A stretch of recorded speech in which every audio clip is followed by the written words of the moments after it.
Hello everyone, my name is Asma. We're going to learn about investments today. A company A can have different kind of investment in its books and that can vary by percentages. So when we have an investment that is less than 20%, we have two options to treat that investment, either with a fair value or equity method. So if we have less than 20% and we have a significant influence, we have to use equity method. If we don't have a significant influence, then we have to use fair value method. If our investment is between 20% to 50% and we have a significant influence again, we have to use equity method. If not significant influence, we still have to use fair value method. What if our percentage is more than 50%? Now we own that company, we control that company, and it's a concept of one economic entity, and basically we own that company now, it's part of us. To understand the treatment, we have an acquisition method, we call it consolidation when we prepare financial statements for external reporting. What we have to do, how we have to treat that investment in company when we invest more than 50%. So we will learn about consolidation today. So let's learn about one thing first. We'll come back to the rules later.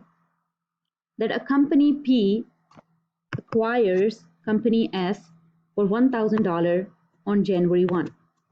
So dates of acquisition and ending dates are very important for the treatment. So we need to be careful where we are. So at the beginning of the year, a parent bought S for $1,000, 100% of the subsidiary, 100% of another company. Now we have two situations here.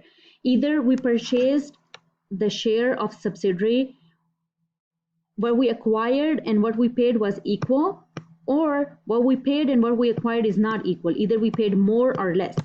So we'll talk about that one later. Right now we're going to talk about if what we paid and what we got is equal. So what we had right now in our books, that we have investment in our books and we bought it for cash, and what we acquired was the same as what we paid. So asset minus liabilities, we know that equals to equity, and that equity is shown here of the subs. 250 is the common stock, 750 is the retained earning. So this is on acquisition date at the beginning of the year when we bought it.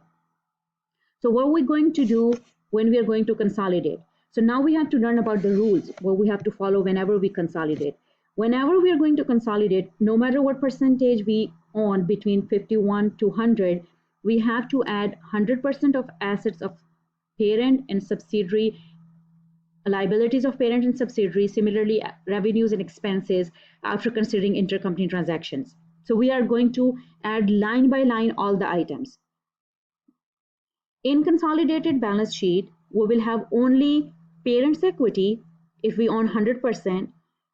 We will have parent's equity and non-controlling interest as a part of total equity when parents own less than 100%, and we'll talk about that a little later. And subsidiaries equity is totally eliminated, and that we will discuss also later. So we will learn step by step. The first thing that we need to keep in mind that all our line items, assets and liabilities will be added together. So here we can see parents separate books of accounts here, and we can see subsidiaries separate balance sheet. So what we do when we consolidate both on the date of acquisition, so what we are going to do when we're consolidating, we're going to eliminate this investment because this is the investment that gave us the control of subsidiaries assets and liabilities. So we are not going to double count. We have investment and we have control. So either we're going to count the assets and liabilities of subsidiary, or we're going to count the investment. So what we do, we eliminate investment from the books, from our books, parents' books.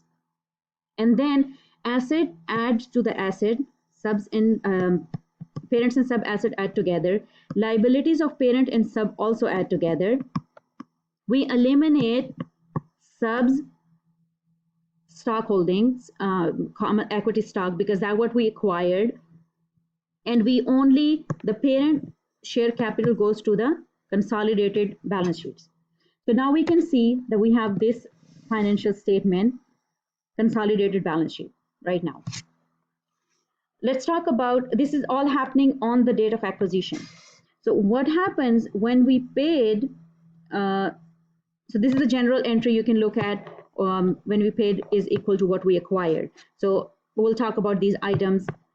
If we paid more than what we acquired, or if we paid less than what we acquired. So if we paid less, we will have a gain in that transaction. If we paid more, then we have to allocate that price to different heads. So those heads can be fair value adjustment. So this is the book value of the assets. We have to bring it up to the fair value, and that difference of the book value and fair value will go here. We have to see if there are any intangibles, then we will assign that value here, and the remaining balance will go to the goodwill. So this is all happening on the date of acquisition, when we allocate what we are paying, what we are getting, and what will be included in our books. If only investment will go there, or we will have some assets, we will have goodwill or intangibles, or we will have fair value adjustment. So all we need to look at the date of acquisition. So when we acquired here, let's say we made an investment of $1,000, but we acquired only 600 of the net assets of subsidiary. Now we paid more, but we acquired only 600, so we have to allocate the remaining 400 to certain heads. Now we will adjust the book value to the fair value, and then we will also allocate intangibles and goodwill. So let's say we have here, we have 1,000 of investment, so we acquired 600 of a book value, we allocate some price to fair value, we identified some intangibles, and also remaining balance, that is the goodwill. This is the balancing figure. So all of these things, now when we consolidate, same rule, always we keep in mind, we are going to eliminate investment, we are going to eliminate subs equity, we are going to add line item asset with asset, liability with liability, and final consolidated balance sheet will only carry parent's equity when we are holding 100%. If we are not holding 100%, then we will include NCI share. What will happen? So we eliminated this 1,000 up here. We eliminated this equity here. Now what happens to these things? So these all will be added to our assets. Now our assets are 3,100, and parent equity will be as is going to the financial final statements. Liabilities are added with liabilities as a line item. Assets are adding with the assets as a line item with the new ones that we acquired on the date of acquisition. And this is what our final statements look like. Now, if we got these intangibles and they have a finite life, we have to amortize it, and then we will make that adjustment later during the year. Expense will go to the income statement as well. We will reduce our intangible that we have on balance sheet. So that's what is happening on the date of acquisition. So what happens afterwards, at the year end or during the year? During the year, both parent and subsidiary are doing business. They're performing operation. They're selling to outsiders, or they're doing different activities. So what happens? We assume here that parent and subsidiary are doing their separate operation. We are not involving any intercompany transaction right now, so we can understand the basic consolidation, and then we can learn intercompany transaction later, and we can accommodate those. So what happens that parent are allowed to use equity method for their internal reporting purpose, but for external reporting, they have to eliminate all those transactions that they made using equity method in their books. So under equity method, what happens, whatever the investment was at acquisition, parent take the share of income from subsidiary, dividend, so add the income, subtract the dividend, and then they have the ending investment that shows in their year-end balance sheet. So when income comes from the subsidiary, what happens? Our investment increases, and also our earnings increases. So that add back to the earnings. So we need to understand this concept. So what happens when subsidiary performs operations and make earning? So we, as a parent, we get the share from subsidiaries income and we add into our earnings and we increase our investment. When we receive dividend, what happens? We reduce our earnings and we reduce our investment. So assuming that they're doing different distinct operations, let's look at the income statement of parent and subsidiary. So sales, we can see cost of goods sold, gross margin, and then we have expenses. And I wrote my notes here that if we have amortization of intangibles, so we are going to include that in our income statement as well. And now the important thing is that these are the distinct operations of subsidiary, and subsidiary earned $150. These are our different operations. What we are doing here, the income from subsidiary, we are adding here in our earnings. So this is the important thing that comes from subsidiary to the parent. Now we can see the total earning of the parent, our total net income is 450. That includes 150 of subsidiaries income and 300 it's of its own operation. So these are the two separate statements, separate income statement of the company. So let's look at how we consolidate these income statement. Again, as we discussed, that we will add line items together. So sales, we add here. Similarly, cost of goods sold is added. Here we got the gross profit.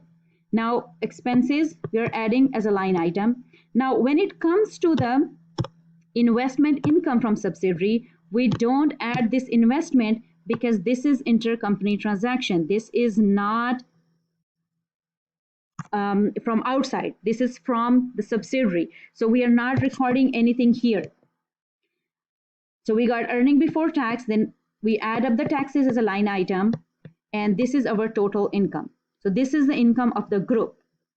So we can see now the parent earning is 300, subsidiaries earning is 150, and the group earning is 450. Now, this 450, in this 450, 150 is from subsidiary, that is already included in the parent's book. If it is not shown in the parent book, then we will, how we calculate the retained earning of the parent. So parent retained earning at the beginning of the year was 1100. Then our own income is 300. We got a subsidiary share of 150, and then our ending retained earnings are 1550. So what happens for the subs retained earnings?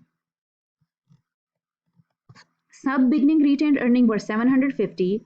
They performed some operations during the year. They earned $150. Now their ending retained earning are 900. And the parent ending retained earning are 1,550. Parent investment account, how it changed, that we had initial investment of 1,000, we got a share of income, and now we have 1,150. So what happens with our balance sheet now at the year end? We have our own operations here, it's a parent operation. Now we have a subsidiaries operation, and we can see again the basic rule: eliminate parent investment account, eliminate share capital of the subsidiary, and add line item of assets and liabilities. So asset will add with asset here, so liabilities will add with liabilities here, and all of the parent equity will go to the final consolidated balance sheet. Now we can see that the change of retained earning of the subsidiary here is $150, because beginning retained earnings were 750. Then we earned, this was the income, 150, and we have total of 900 retained earnings here. But this 150 that subsidiary earned, as we own 100%, we already included this part of our, this share of our income into our retained earning. That's why nothing of subsidiary will be included. Everything of parent will go to the final consolidated balance sheet. So again, the steps: eliminate parent's investment, eliminate subsidiaries equipment, equity, sorry, and then we have to take care. We already adjusted these changes of the retained earning of the subsidiary.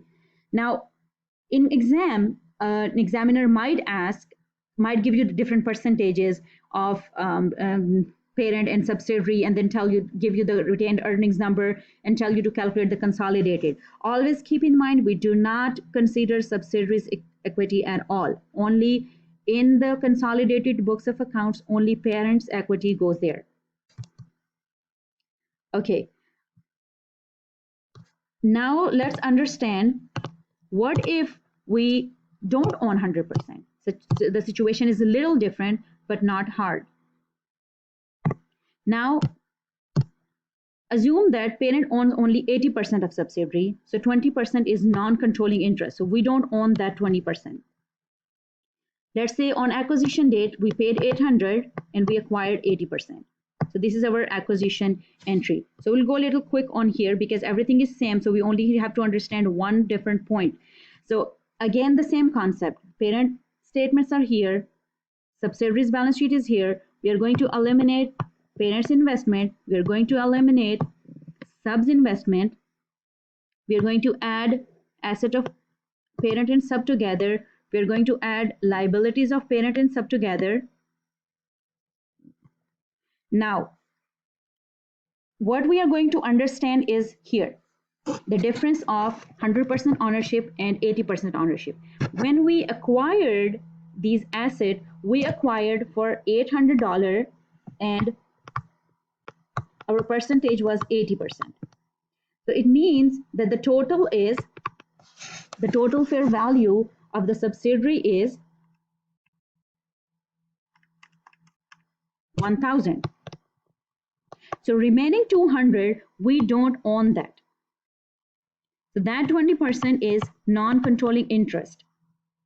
That is at the beginning of the year, okay? And then the book value of the asset was 1,000. Even if it is different, we just allocate the values to the other account as we did in the previous example. So to keep it simple, that was the book value of the asset that we bought. But we hold the share of 800. The remaining 20% is that we don't hold, we don't own. So what we have to do when we own less than 100%, we have to first eliminate parent investment, we have to eliminate subs equity, and we have to create non-controlling interest in our books. That's the most important part here to understand when we don't own 100%. So all other things are same here. Parent, common stock and retained earning are same. We only included now the NCI portion, non-controlling interest, that we don't own. And these are our consolidated financial statements.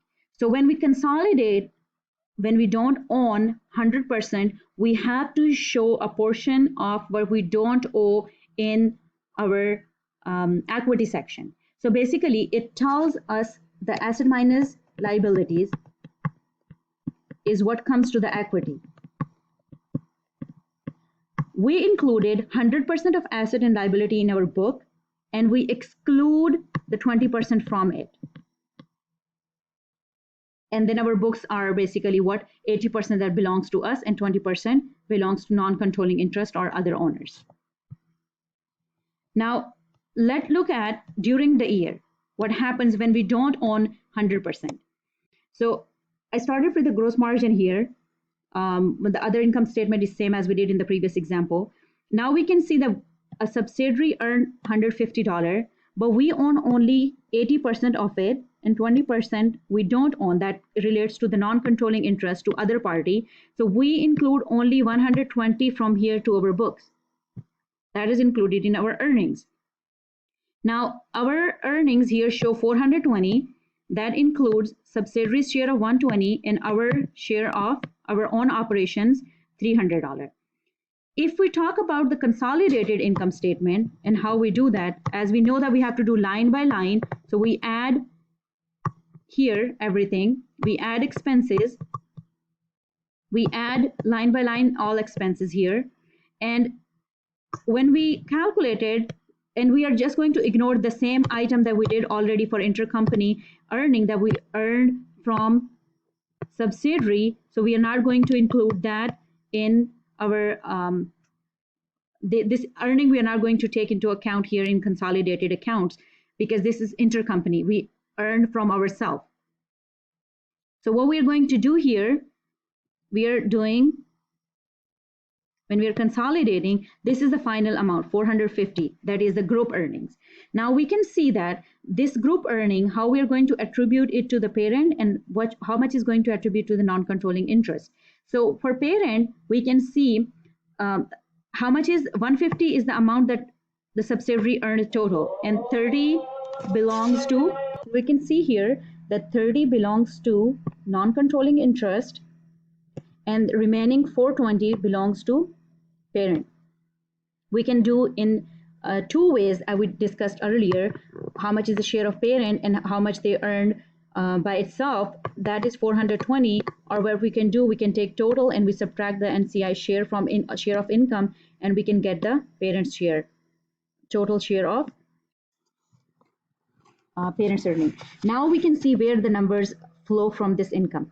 So parent retained earning at the beginning of year were 1100. We got this 420 income and we got 1520. Now we can see that everything that is done in the income statement, the result of that is already included in the retained earning of parent. So that's why we do not consider the retained earning of subsidiary when we consolidate.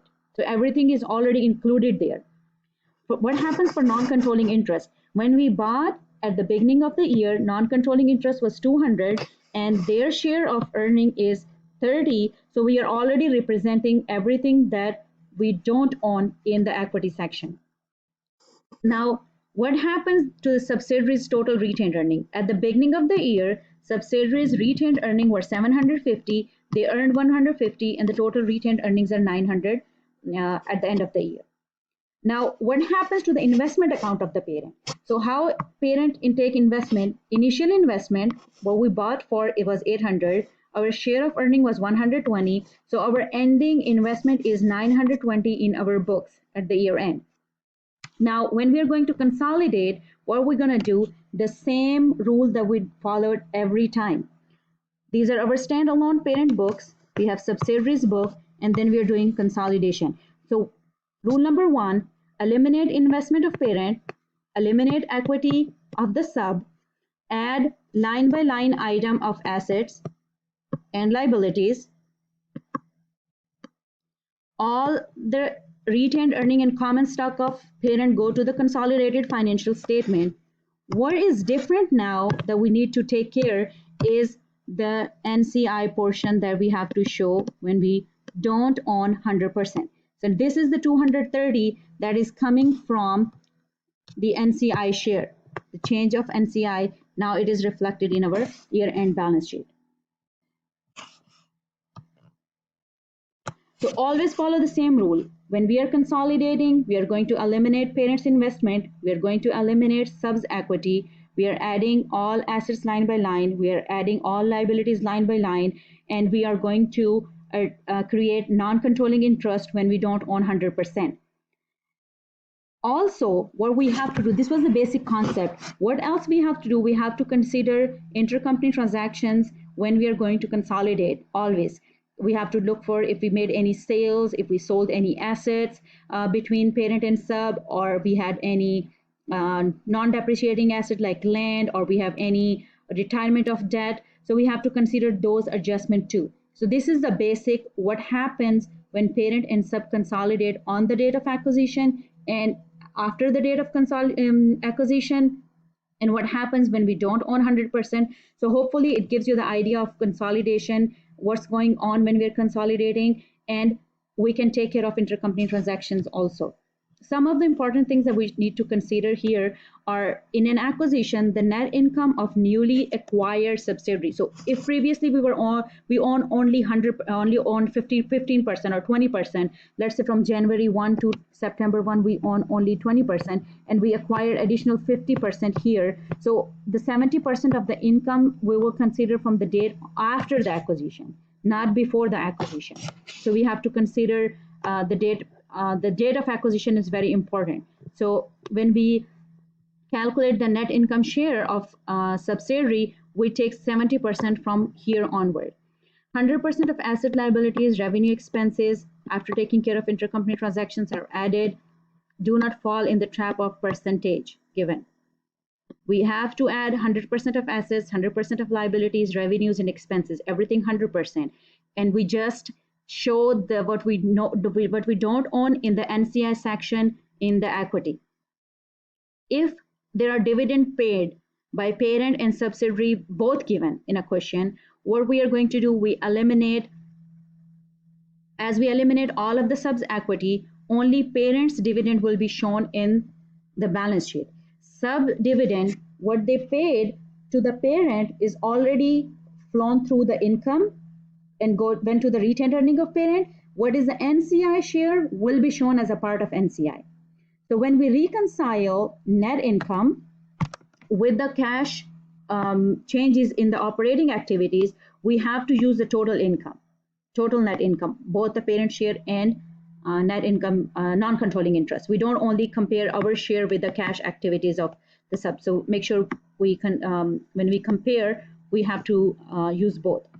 Also, another important point, the dividend paid by subsidiary to NCI are reported in cash flow. Dividend paid by subsidiary to the parents are not reported. So finally, consolidated retained earnings. If there is a question, what are the consolidated retained earnings? Those are the parents' retained earnings. What is the consolidated equity? It is a parent's total equity and non-controlling interest. So hopefully it gives you the idea of consolidation. It took me almost 5 hours to put these notes together. Just spend a couple hours. Hopefully you will understand it. And let me know if you need help in understanding intercompany transactions. I will make another video and help you understand those too. So if you like this video, let me know in the comments that it'll help you understand, and have a good day.